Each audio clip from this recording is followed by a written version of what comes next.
Bienvenue sur le podcast Explique-moi le Human Design comme si j'avais 6 ans. Je suis ton hôte Stéphanie Dolegui. Ce podcast a pour but de rendre la compréhension de ton schéma de Human Design super simple et facile. Mais dis-moi, as-tu déjà regardé ta charte en te demandant ce que signifiaient toutes ces formes, ces lignes, ces nombres ? Peut-être même as-tu déjà lu la description de ta charte et t'es-tu senti submergé et perdu par toutes ces informations ? Rassure-toi, j'ai été dans le même cas que toi. Et c'est pour ça qu'aujourd'hui, je me décide à t'accompagner de façon différente. Bienvenue dans ce nouvel épisode de podcast.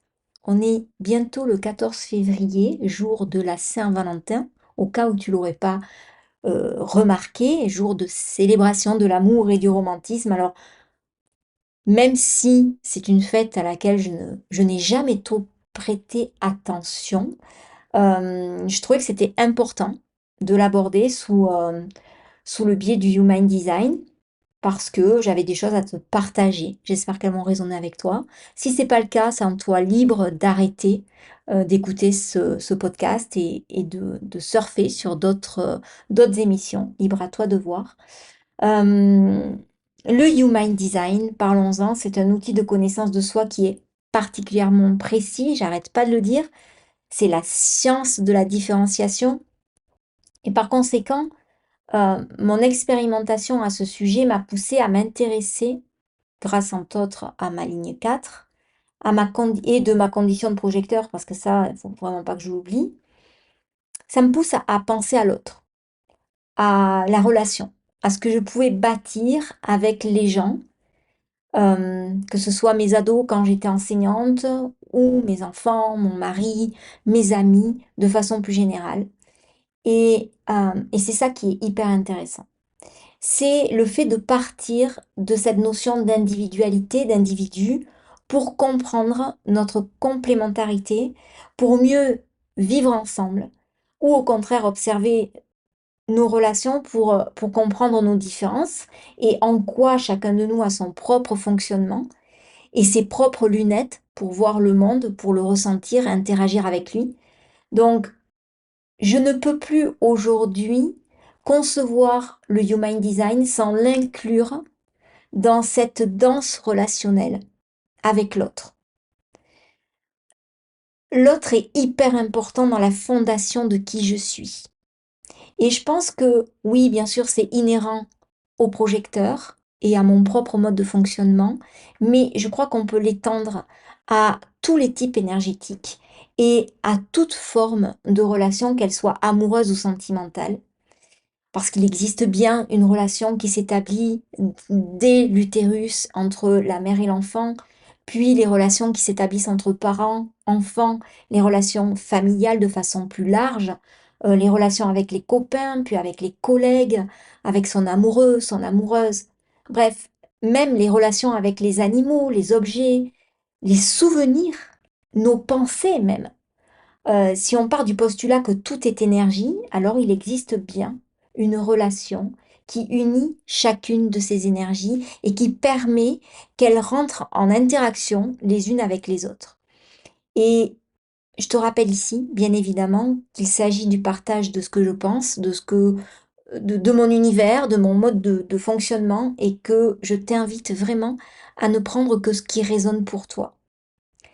Euh, pour revenir à l'idée de la Saint-Valentin, j'aimais quand j'étais enseignante tout le temps raconter, bon, j'étais avec des ados, donc la plupart du temps, la Saint-Valentin pour eux c'était une fête euh, qui était importante parce que ils avaient un crush, parce qu'ils aimaient bien m'en parler, euh, et c'était très très mignon quoi. Alors bien sûr ils n'étaient pas dans le style, j'écris une missive, gna gna gna, le romantisme, le ci, le ça, mais c'était c'était intéressant de pouvoir avoir ce style de discussion avec eux, de comment ils percevaient la relation amoureuse, la relation avec la copine ou le copain. Et moi, j'adorais écouter leurs histoires. Et j'adore en général écouter les histoires. Mais quand j'étais avec eux, j'adorais leur raconter l'histoire de ce cher Valentin et l'origine justement de cette fête commerciale, hein, parce que j'avais les deux côtés, hein, les pro-Valentin et les contre-Valentin, parce que justement, ils n'avaient pas d'amoureuse ou parce que ils avaient trop le seum, donc ils disaient, ouais, mais moi, cette fête, je la trouve trop commerciale, c'est du blabla. Bon, voilà. Et, euh, et donc, on parlait de ce cher Valentin, parce que ce cher Valentin, il a une histoire qui est teintée de légende, de mystère, et, euh, et peut-être que tu la connais, l'histoire, mais alors, si tu la connais, fais avance rapide, parce que je vais t'en parler un peu. Figure-toi que ce cher Valentin, il a vécu sous l'Empire romain, au IIIe siècle, sous le règne de l'empereur romain Claude II. Donc ça, c'est pour la petite anecdote. Et ce cher Claude II, a eu la super idée. En fait, il était persuadé que pour renforcer son armée, il devait interdire les mariages parce qu'il estimait que l'amour et les liens conjugaux affaiblissaient l'engagement militaire. Donc, il fallait sevrer tous les militaires de l'époque, donc il interdisait les unions et les liens conjugaux, quels qu'ils soient. Mais Valentin, ce cher Valentin, qui était à l'époque un prêtre engagé, s'est opposé à cette mesure. Il a continué à célébrer en cachette des unions entre jeunes amoureux, je trouve ça très mignon. Et bon, alors bien sûr, tu t'en doutes, hein, sinon c'est pas drôle.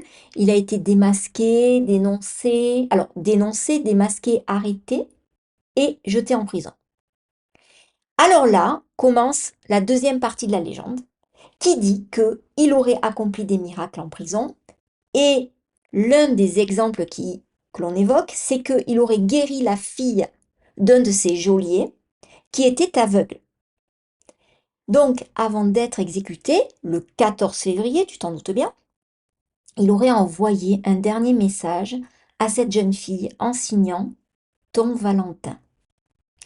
Et c'est de là que la tradition d'écrire des lettres à la Saint-Valentin a été lancée et est devenue populaire, notamment grâce aux réseaux sociaux du Moyen Âge. Je veux bien parler des troubadours et des ménestrels et de leur façon de colporter l'amour romantique aux gentes dames. Bien sûr, ils n'avaient pas la télé, donc ni les réseaux sociaux, ni l'Insta, donc ils avaient que ça à faire, la petite guitare à la main, et on allait chanter du Valentin, en veux-tu, en voilà. Bon, entre nous, mon Valentin à moi, qui ne s'appelle absolument pas Valentin, qui s'appelle Christian, ne m'a jamais écrit de lettre, tout au plus un texto ou deux, souvent le 13 ou le 15, mais jamais trop le bonjour, parce qu'entre nous, c'est pas quelque chose qui nous dérangeait, dans le sens où, bien que je trouve cette histoire de la Saint-Valentin très cute, très mignonne, très hype, je suis d'accord de penser qu'il s'agit d'une fête commerciale et qu'il faut célébrer l'amour au quotidien, c'est-à-dire les 365 jours de l'année. Cette anecdote mise par côté, ce que je peux te dire aussi, c'est que ado, j'ai comme beaucoup, je pense, joué avec des jeux qu'on appelait des jeux dits de compatibilité amoureuse pour savoir si mon crush était l'homme de ma vie. Et je sais que ce sont des jeux qui ont perduré, c'est pas que notre génération à nous, les jeunes d'aujourd'hui le font aussi avec des applis, ça a évolué, mais c'est le même principe, tu rentres ton nom, ta date de naissance, tu vois si tu es compatible avec ton crush, machin bidule. Et, euh, et honnêtement, à l'époque, j'étais mais vraiment sûre que la compatibilité de cette façon-là, avec le prénom, avec des numéros, euh, existait. Aujourd'hui, avec du recul et mon expérience de vieille femme mariée, euh, je sais que la relation avec un grand R, elle va bien au-delà du concept de compatibilité. Et je vais te donner mon point de vue dans ce podcast. Dernièrement, j'ai eu des conversations hyper intéressantes, comme toujours, avec les gens avec qui j'aime partager, et très nuancées sur le concept de compatibilité en Human Design. Et je trouve intéressant justement d'en parler aujourd'hui. Pour moi, personne n'est fondamentalement incompatibles. Maintenant, il y a des relations qui s'avèrent plus fluides que d'autres, et pour moi, la compatibilité énergétique n'est pas la seule explication à ça, mais voilà. Ce qui est important de différencier dans une relation, je trouve, ce sont les concepts déjà d'attirance et de compatibilité. C'est pas parce qu'on est attiré par quelqu'un qu'on est forcément compatible. Dans l'attirance, il y a ce truc un peu animal, instinctif, un peu hormonal aussi. Souvent, l'attirance, elle est d'abord physique. On se base sur les préférences esthétiques et on va être attiré par des bruns plutôt que des blonds. Bon, moi, entre nous, je suis attirée par Leonardo DiCaprio, mais Titanic, hein, la période de Titanic. Après, j'ai moins d'attirance pour lui. Et bon, tu le sais, si tu le sais pas, je te le dis, par Tom Cruise. Donc, les bruns, j'aime bien. Mais cette attirance passée, si elle est réciproque, va laisser place à la notion de compatibilité qui s'ancre sur du plus long terme. On considère que deux personnes sont compatibles déjà parce qu'elles partagent les mêmes valeurs, les mêmes besoins affectifs, ont des objectifs de vie à deux qui sont similaires, et puis on inclut forcément la notion de communication qui est pour moi au centre de la relation. La communication et l'acceptation de l'autre pour qui il est vraiment et non pas pour la projection qu'on a de lui et qu'on se fait de lui. En toute transparence, je suis contente d'avoir pu découvrir le Human Design après presque 20 ans de vie commune avec Christian. Parce que je ne sais pas quelle aurait été ma réaction si je l'avais découvert avant. Je veux dire que pour moi, une charte de compatibilité ou charte composite, comme on l'appelle en Human Design, c'est qu'une indication sur le fonctionnement énergétique entre deux personnes. That's it. C'est tout. Et si tu n'as pas conscience de ça, tu peux mettre dans l'outil un pouvoir qui n'a absolument pas demandé. Encore ici, et je vais me répéter, le Human Design n'a pas pour but de te changer. Il ne fait que... En fait, il ne tient aucune promesse de ce genre. Il n'a pas le rôle de Tinder, de adopte un point... attends, j'adore le concept du truc. C'est adopteunmec.com ou une autre appli de rencontre quelconque, même si je suis sûre que peut-être, dans le futur, on surfera sur l'idée de créer une application de compatibilité basée sur le HD. Mais pour moi, ça reste très réducteur, parce que c'est pas fait pour ça. Je suis convaincue que dans une relation, quelle qu'elle soit, si tu te sens aimé, soutenu, en sécurité, quand tu es avec la personne que tu as choisie, que tu aimes, cette connexion authentique, elle est déjà une preuve de compatibilité. Bien au-delà du simple fait d'aller voir la combinaison de tes deux chartes, de voir quels sont tes centres définis, non définis, etc. Avant même moi de savoir que j'étais projecteur, avec Christian, je me suis toujours sentie reconnue et invitée à partager avec lui ce que je savais. Christian a su voir en moi ce que je n'avais jamais reconnu moi-même. Lui, il est générateur et moi, j'ai toujours admiré chez lui sa capacité à déplacer des montagnes, à avoir une énergie débordante, puissante, un besoin de sommeil très, très court par rapport à moi. Et durant toutes ces années de vie commune, on n'a pas cherché à changer l'autre, mais on a évolué ensemble parce qu'on avait des valeurs et des objectifs de vie commune. Et je te cache pas que bien des fois, les disputes ont été houleuses, que ça aurait été hyper facile de mettre un stop à la relation, de se quitter. Lui avec son autorité émotionnelle plus, et moi avec mon instinct de survie du splénique qui avait besoin de me protéger. Et pourtant, même si on n'était pas conscient des enjeux énergétiques, de la mécanique qui se jouait derrière et qui aurait pu apaiser des tensions en amenant une explication, on a tenu les tempêtes, on les a traversées avec brio, grâce à l'amour, déjà et d'un, grâce aussi au profond respect et admiration que l'on avait l'un pour l'autre. Et la vérité, elle réside là-dedans, c'est que la véritable force de la compatibilité, elle réside dans la capacité à co-créer et faire évoluer la relation. Quand tu es attiré par quelqu'un, quand cette personne t'encourage à grandir, à explorer, à t'épanouir, déjà pour toi, avant de t'épanouir pour la relation et dans la relation, alors cette relation, elle possède déjà intrinsèquement une dynamique positive.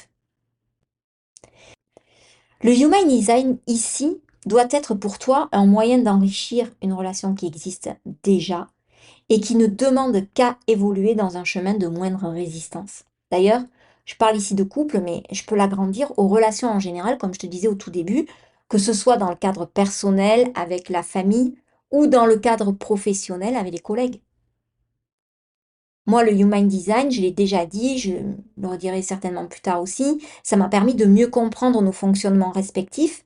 Par exemple, à Alice et moi, Alice, c'est ma fille cadette, et d'enrichir notre communication à un moment donné où c'était très compliqué de communiquer. Parce que le Human Design, il nous offre, avec ta date de naissance, ton lieu, ton jour de naissance, il génère une charte qui nous est personnelle. Notre schéma, c'est le reflet de notre énergie individuelle, avec des centres définis, non, des portes actives ou non, des autorités respectives.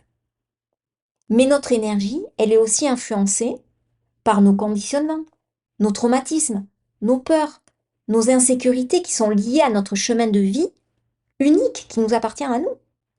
On peut très bien considérer que deux personnes sont compatibles en regardant uniquement la combinaison de leurs chartes respectives, en regardant quels centres sont définis quand ils sont ensemble, alors que dans la vraie vie, on les met en face l'un de l'autre et ils ne s'entendent pas du tout. L'inverse est aussi valable.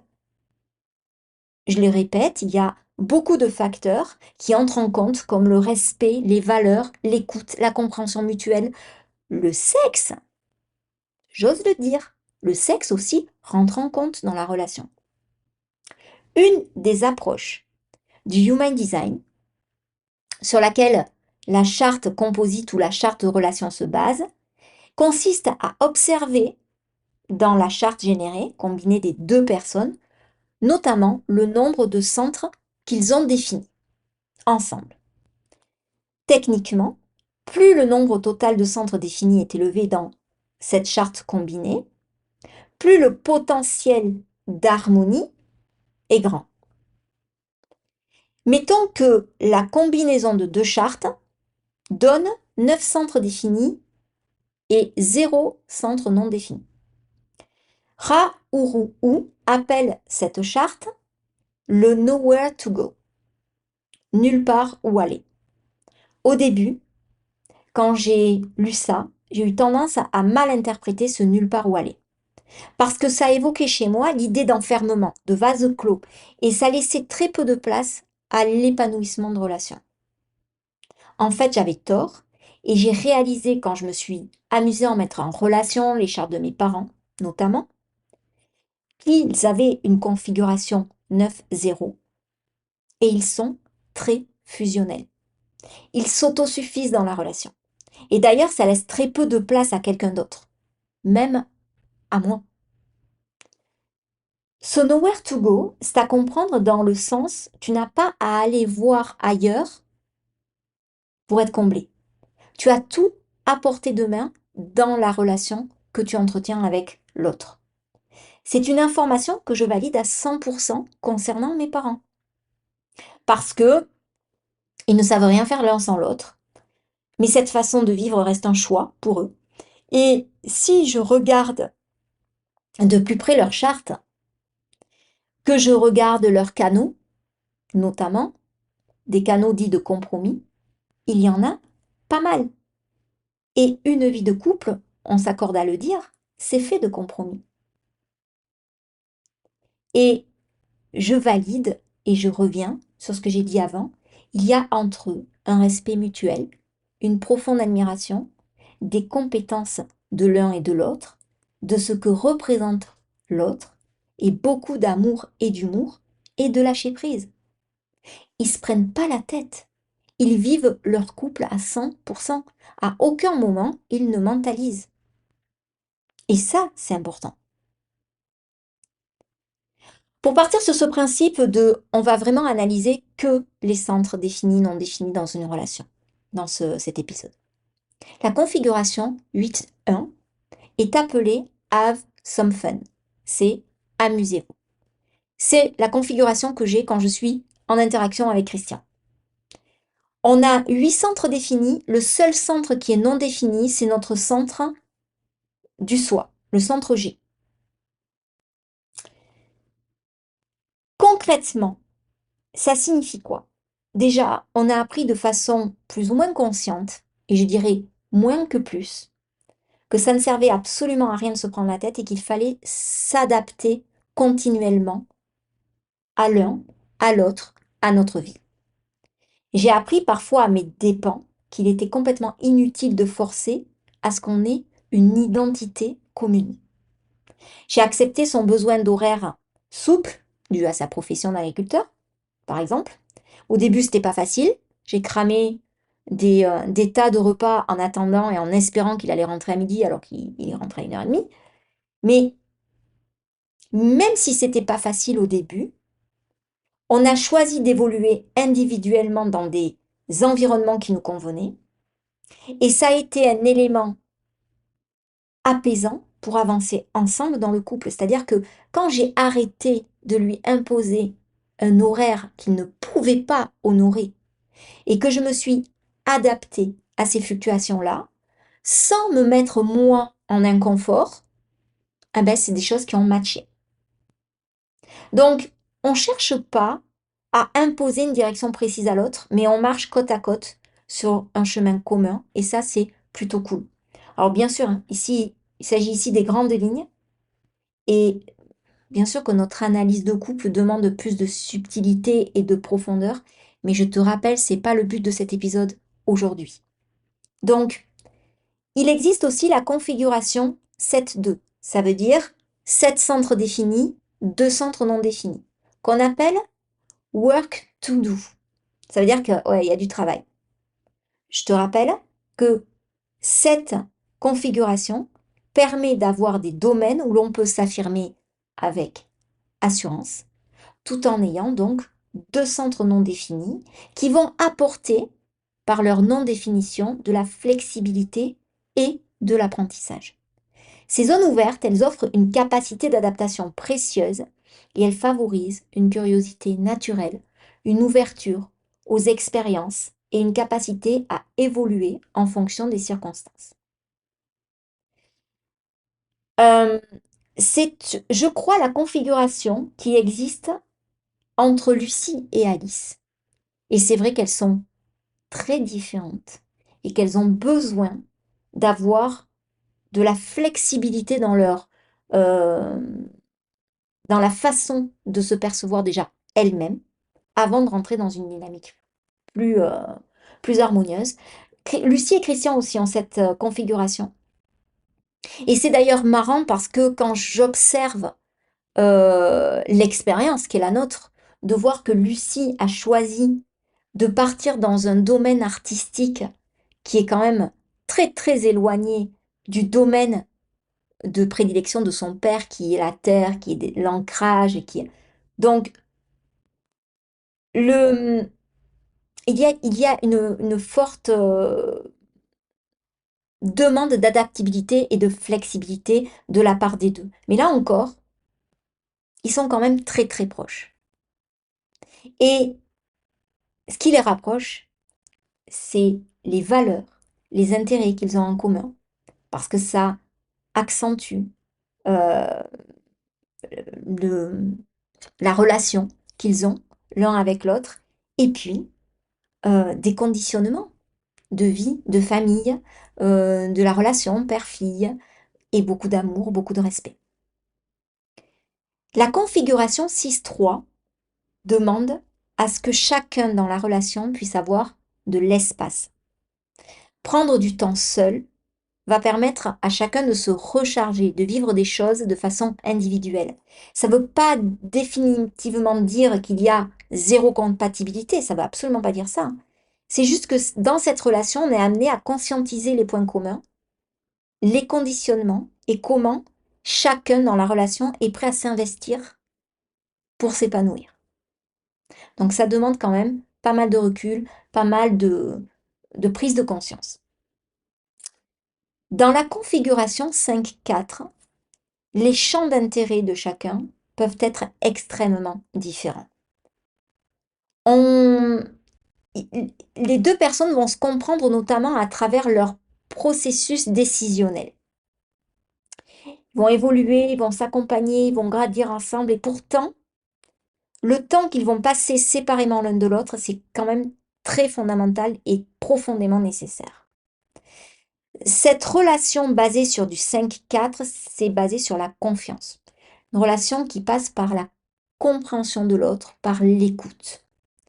Ra-Uru-U la nomme not a relation anymore. Ça veut dire que, bon, je trouve ça un peu provoque en fait, parce que ça veut dire qu'on peut même pas parler de relation à ce niveau-là.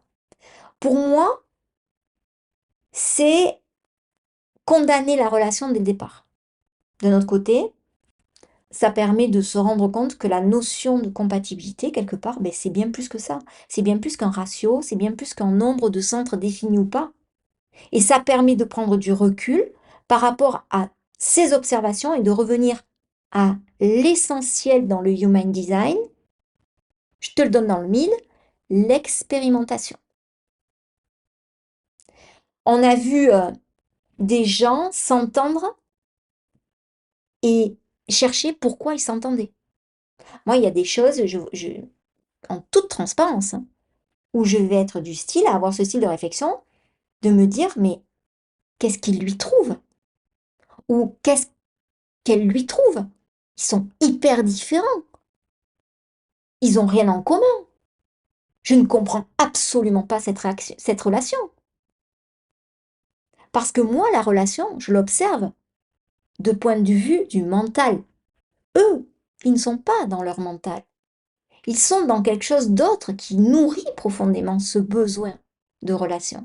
Et si c'est quelque chose qui marche entre eux, c'est qu'ils sont allés au-delà de la première zone d'attirance.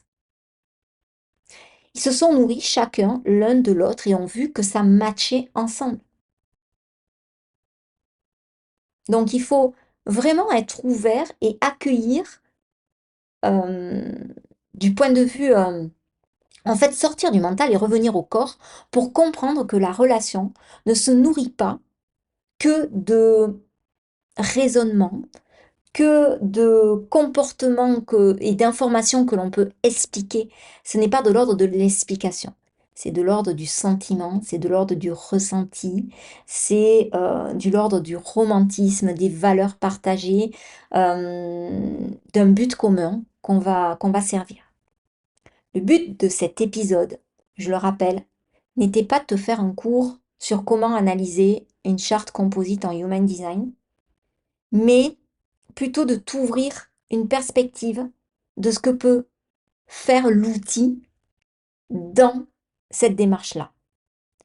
Le HD va t'offrir un éclairage précieux sur la manière dont deux énergies interagissent, mais, et ce n'est que mon point de vue, on ne peut pas limiter cette interaction au type énergétique, à la définition des centres, aux canaux, ni même aux portes actives ou au profil. C'est certes un point de départ ultra, ultra, ultra utile et méga transformateur, parce que je l'ai expérimenté, donc je peux te le dire, qui aide à comprendre les mécaniques et les dynamiques qui s'opèrent entre deux personnes et d'amener de la conscience sur des zones de conditionnement ou de résistance, et dans ce cas-là, de rendre la relation plus fluide. Mais au-delà de ça, le succès d'une relation, elle repose sur des éléments essentiels, comme la communication, le fait de savoir exprimer à l'autre ses besoins et écouter en retour les siens. Ça permet de dissiper des malentendus, de créer un espace de confiance et d'amour. et le respect mutuel dans la reconnaissance et l'acceptation des différences individuelles. Et puis, quelque chose qui pour moi est méga, hyper, méga, hyper, méga, hyper, méga important, c'est l'engagement personnel, au-delà de la passion et des émotions ressenties. Parce qu'une fois que l'attirance, elle est passée et on s'engage dans une relation et qu'il y a le processus de la vie qui t'emmène à prendre de l'âge chaque année, etc., on rentre dans quelque chose de plus profond, de plus évolutif, aligné à qui on est et en s'appuyant sur son autorité intérieure. On est dans le cœur même de la relation. Je vais finir cet épisode sur cette citation de Ra Uru que j'adore et que j'aime à répéter dans mes manuels ou dans mes accompagnements one-on-one, parce que je trouve que ça résume bien l'essence de ce dont on a parlé aujourd'hui. C'est si tu permets à quelqu'un d'être qui il est, et que ce quelqu'un te permet d'être qui tu es, alors c'est de l'amour. Tout le reste n'est que torture. C'est donc ainsi que s'achève cet épisode. J'espère qu'il t'a plu, qu'il a résonné avec toi. Si c'est le cas, n'hésite pas à me laisser un 5 étoiles et ou un commentaire. Tu peux également m'envoyer un mail et je serai ravie de te répondre. Je te rappelle que si tu veux travailler avec moi, je te propose déjà le manuel 100% personnalisé pour toi ou pour offrir à une personne de ton entourage. Les retours que j'ai de ce manuel me font chaud au cœur, ils sont précieux et je tiens vraiment à vous remercier pour ça. Pour info, le prix va changer au 15 février prochain, donc c'est le moment d'en profiter. C'est vraiment ta Bible de chevet, tu pourras le lire, le relire, t'y référer à chaque fois que tu as besoin. Et si tu as une problématique plus précise à résoudre, c'est le one-on-one qu'il te faut. Tu peux prendre rendez-vous directement sur Calendly, sur mon site internet. Tu as le lien dans la description de l'épisode. N'hésite pas également à me suivre sur Instagram, c'est le réseau sur lequel je suis le plus active. Je te souhaite une excellente semaine. J'espère, si tu as ton Valentin, qu'il va penser à toi le 14 février. Et si ce n'est pas le cas, essaye de lui faire penser. Ça serait bien qu'il pense à toi tous les autres jours de l'année. Ciao, ciao!